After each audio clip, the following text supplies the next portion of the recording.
like to invite Mr. Chiranjeev Singh, who is a former ambassador of India to UNESCO in Paris. Mr. Singh joined Indian Administrative Services in 1969 and he retired in 2005. And he retired as Development Commissioner of Karnataka and Additional Secretary to the Government of Karnataka. During his career, he's held various posts and he's had an illustrious career. And since retirement, he's actively involved in various NGOs and he's working in the areas of rural development, environment and culture. For his services, he was awarded Rajyotsava Award in 2005 by the Government of Karnataka. And his topic for today is Ecological Agriculture and Eco-Farming for Improved Ecological Balances. Welcome, Mr. Chiranjeev. Welcome, sir.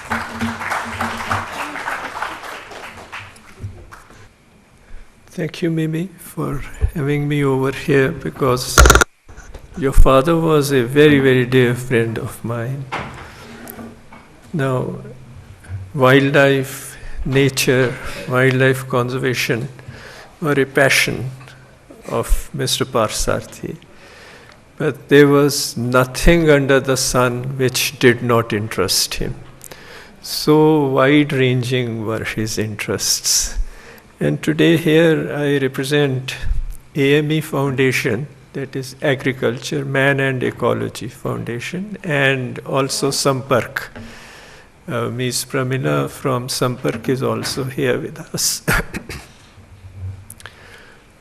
Now, you see, the basis of everything is agriculture, as you all know.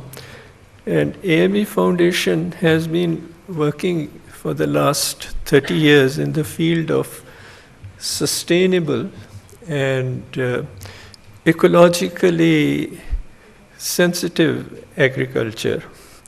In fact, the flagship magazine of the foundation, which is brought out in 7 languages, Kannada, Tamil, Telugu, Odia, Marathi, Punjabi, English, Hindi, etc., is called LISA, India Magazine. Now, LISA is an acronym which stands for Low Input, Low External Input Sustainable Agriculture. So sustainability of agriculture, and now it is even more important in the era of climate change. It starts with water conservation, of working with nature and not against nature, and also using natural methods of agriculture. And we have had field demonstrations of the methods which are being propagated as LISA methods. And the results are encouraging. Now, as any person interested in conservation knows, one of the major problems facing us is the decline in the insect population. In fact, I was just reading 2 days ago an article in The Guardian, which said that in some areas and some species, 50% of the insects have declined. And as a result of that, the bird population has declined, because birds feed on insects. Many of them feed on insects. And also mammals, which are dependent on fruit, etc., their population has gone down. So, you see, this web of life is so interconnected that agriculture has to be in line with this. Now, the kind of agriculture that is being practiced all over is not in tune with what is happening in the field. Suppose the insect populations collapse totally, what happens to the web of life? In fact, the German scientists have already started calling it the Armageddon of insect world. So this kind of agriculture that we have been promoting is in line with what nature sustains. And also the agriculture practices are intimately connected with the labor situation. Now, as I said, Sampark has been active in the field of migrant labor and especially their children. Seasonal migration of labor and their problems is also part of this, because we have been working on sustainability of agriculture and farming, field. For example, just 3-4 years ago, FAO declared the farming families year. Which year was it, Radha? That was 2014. Yeah. So when corporatization of agriculture is taking place, the family farms, small farms, that kind of agriculture is also endangered. So when we talk of conservation then becomes a much wider subject, and it has many forms, and I think agriculture is just one aspect of that. And this was something Mr. Parsati was also interested in, because he ran Agromore, a company to begin with, and also he had a coffee estate. So in that sense, he was a farmer also. That's why I said that agriculture and conservation, the two are interlinked. And especially in the era of climate change. Now, for example, sustainable agriculture that we have been talking about begins with soil and conservation of moisture in situ. That's the basis.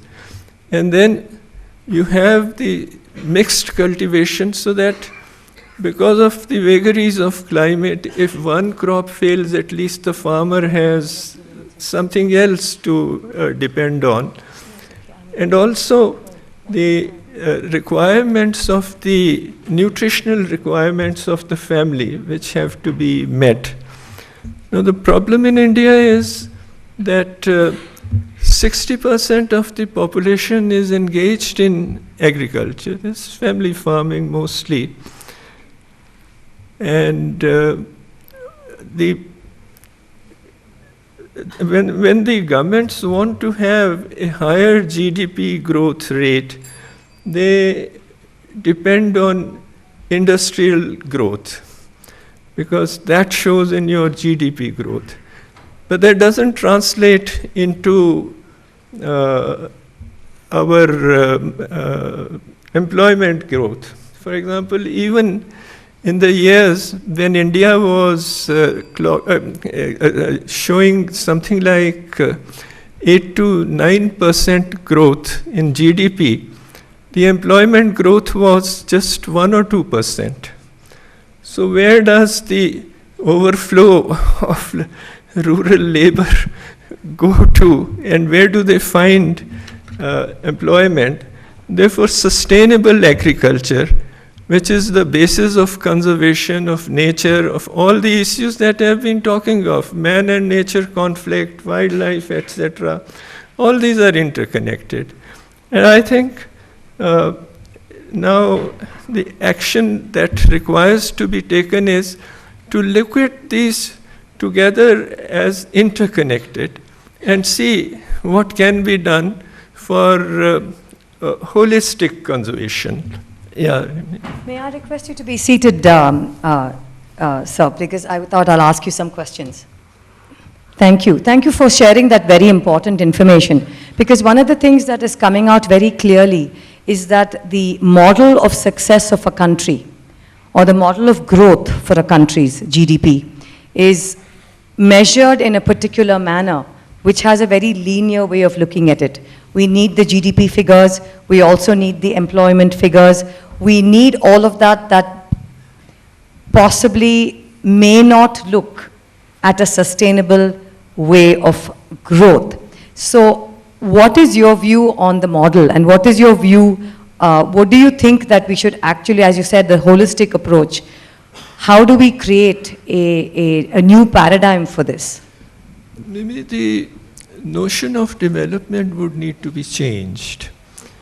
And I mean, I can say, I mean, though I would, with all modesty, I can say that I was in the 70s when I was here in Karnataka in the Secretariat.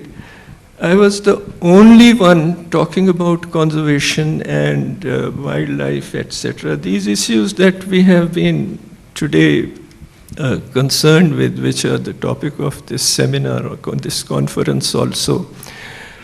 And I was considered someone as who is a roadblock in development. Because when I would say this is not in the interest of conservation, etc., they would say, but the size of the cake must grow. The whole notion of development was the size of the cake must grow so that everyone can have a bigger slice of the cake.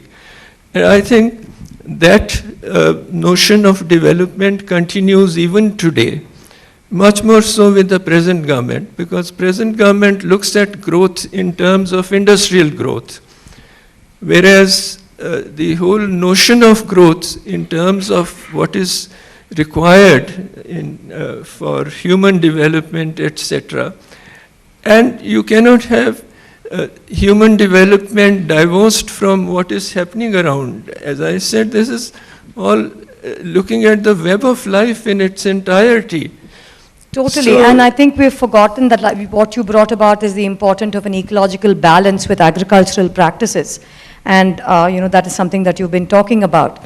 So I do believe that one of the key things of this particular conference, which we are going to do sustainable work, even post, is about trying to see if we can create a new paradigm of understanding the word development, understanding the word economic growth, since it has to be more inclusive in bringing about these kind of conversations that are so critical, because you're not apparent, but it is going to hit us. So what more would you like? You brought about this important issue of the web of life and how the insects, for example, are so critical in pollination for our own sustainability. So what are the other activities that AME is doing to make sure that we are able to understand this? What are the key programs, key 3 programs that AME is involved in? Maybe for the last 4 or 5 years, I have been studying insects. And I've been taking a lot of interest in that, and that's why I've been reading about them. And when we talk of conservation, tiger, elephant, etc., everybody can relate to that. But have you heard of insect conservation in India? And as I mentioned, life is so interconnected that if insect world collapses, how do human beings sustain themselves? Because everything is so interconnected, everything collapses. In fact, in our ACR, annual confidential reports, we have to write about your achievements, etc. I remember writing in 1 year, the achievement lay not in what was done, but what was not allowed to be done. So now it is time to make sure that what is not allowed to be done is also given as much of importance as what is being done. What, as I asked you, as I would like to ask you again, what would be the 3 key action points that AME has taken as a way forward for us to be able to be more sensitive to this issue?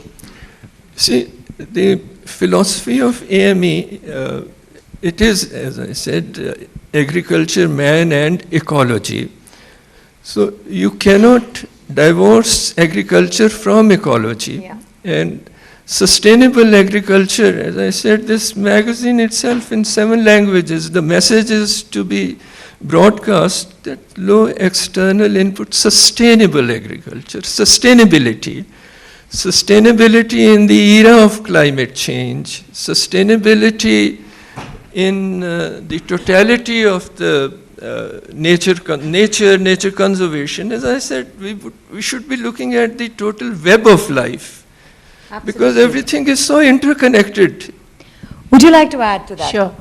Actually, AME has been promoting ecological agriculture, and we have been doing this through participatory processes. That is more important, as I think the earlier speaker also talked about this. It is not that how much we do, but how we do also matters. So we don't rush things, we don't do just trainings and go away. It is involving communities and educating them, especially through our farmer field schools. There exactly, we teach farmers which insects are good insects, which are predators, which are parasites, or which are harmful or harmless.